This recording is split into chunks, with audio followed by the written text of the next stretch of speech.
Hello friends, આજે અમે બનાવી રહ્યા છીએ શિયાળા સ્પેશિયલ સુગર ફ્રી ખજૂર ડ્રાયફ્રૂટ લાડુ. એ બનાવવા માટે આપણે અહીં લીધા છે એક મોટો બાઉલ મખાના, એક નાનો કપ અખરોટ, નાનો કપ પિસ્તા, એક મોટો બાઉલ બદામ અને અડધો કપ કાજુ, અને સાથે ખજૂર અને અંજીરને ક્રશ કરીને રાખ્યા છે. હવે આપણે કડાઈમાં 1 સ્પૂન ઘી લઈ અને ડ્રાયફ્રૂટને રોસ્ટ કરીએ છીએ. હવે આમાં હું મખાના એડ કરું છું.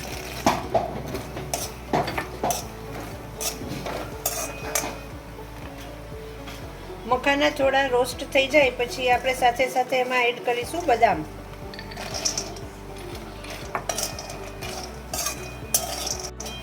હવે એમાં એડ કરીએ છીએ અખરોટ.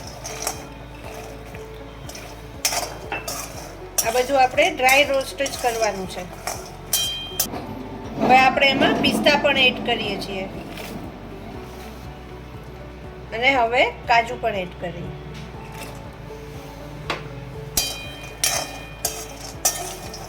બધું આપણે થોડું રોસ્ટ કરીશું.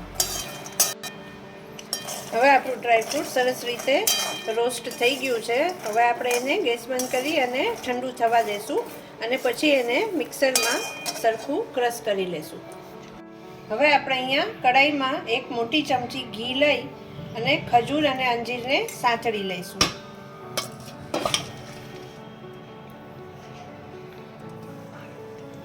હવે અહીંયા હું ખજૂર અને અંજીર જે આપણે ક્રશ કરીને રાખ્યા હતા એ એડ કરું છું. હવે આને ઘીમાં આપણે એક સરખું થઈ જાય ત્યાં સુધી સાંતળી લઈશું ધીમા તાપે. તમે જોઈ શકો છો અહીંયા એક સરસ માવા જેવું બની ગયું છે.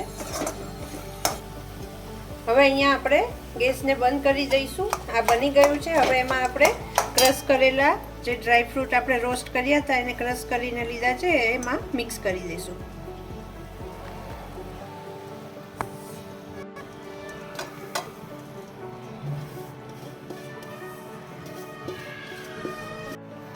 હવે આ બધું આપણે સરખી રીતે મિક્સ કરી લઈશું એકદમ સરસ. પછી આપણે એના લાડુ બનાવવાના છે અને આ લાડુ છે આપણે શિયાળામાં મોટા અને બાળકોને પણ હેલ્થ માટે ખૂબ જ સરસ છે. શુગર ફ્રી છે એટલે બધા ખાઈ શકે છે અને આના ઘણા ગુણો પણ છે. અત્યારે શિયાળામાં આ બધું ખાવું ખૂબ સારું રહે છે. હવે આપણે અહીંયા આમાંથી નાના નાના બોલ બનાવી લઈશું, લાડુ બનાવી લઈશું. તમે જોઈ શકો છો હાથ વડે સરસ રીતે બની રહ્યા છે. સાઈઝ તમે તમારી રીતે નાની મોટી કરી રાખી શકો છો. તો આ આપણા લાડુ બનીને તૈયાર છે. તમે પણ ચોક્કસથી ઘરે બનાવજો અને ટ્રાય કરજો. આપણે આને તમે પ્રોટીન લાડુ પણ કહી શકો છો કેમ કે આપણે આમાં ભરપૂર પ્રમાણમાં ડ્રાયફ્રૂટ્સ એડ કર્યા છે. તો અમારો વિડીયો જોજો અને લાઈક કરજો. Thank you.